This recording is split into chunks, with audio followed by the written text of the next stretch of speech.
ഞാൻ carrot cut ചെയ്തിട്ട് peel ചെയ്യാം.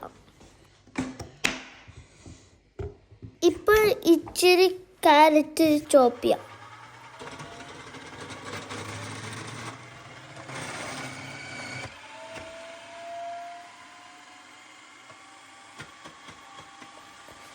നമ്മുടെ ക്യാരറ്റ് ചോപ്പ് ചെയ്ത് എന്തൊരു രസമാണ്.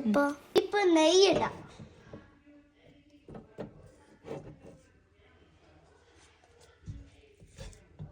ഇപ്പൊ നെയ്യ് ഉരുകുമ്പേക്ക ഇച്ചിരി ക്യാരറ്റ് ഇടാം. നമ്മുടെ നെയ്യ് മെൽറ്റായി. ഇപ്പൊ ഞങ്ങൾ ക്യാരറ്റ് ഇടാം.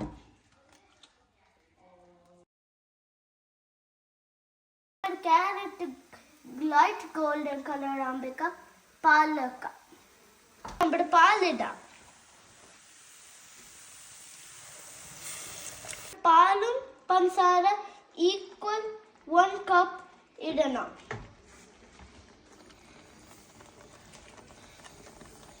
ഏലക്കൻ പഞ്ചസാരയാണ് പൊടിച്ചത്, ഇച്ചിരി ഇടാം.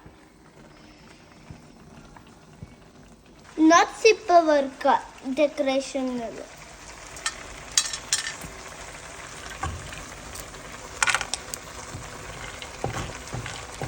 ക്രാഷ് ചെയ്യാം.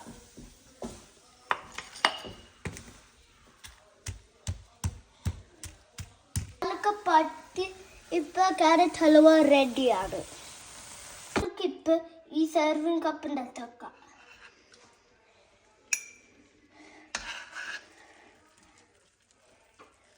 ഇച്ചിരി ഡെക്കറേറ്റ് ചെയ്യാം.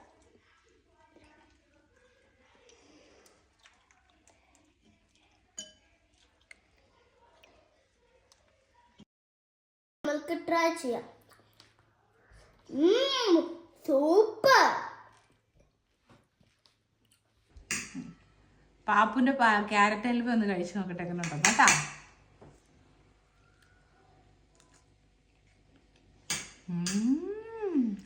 സൂപ്പറാണ് കേട്ടാ, സൂപ്പറാണ് പാപ്പു.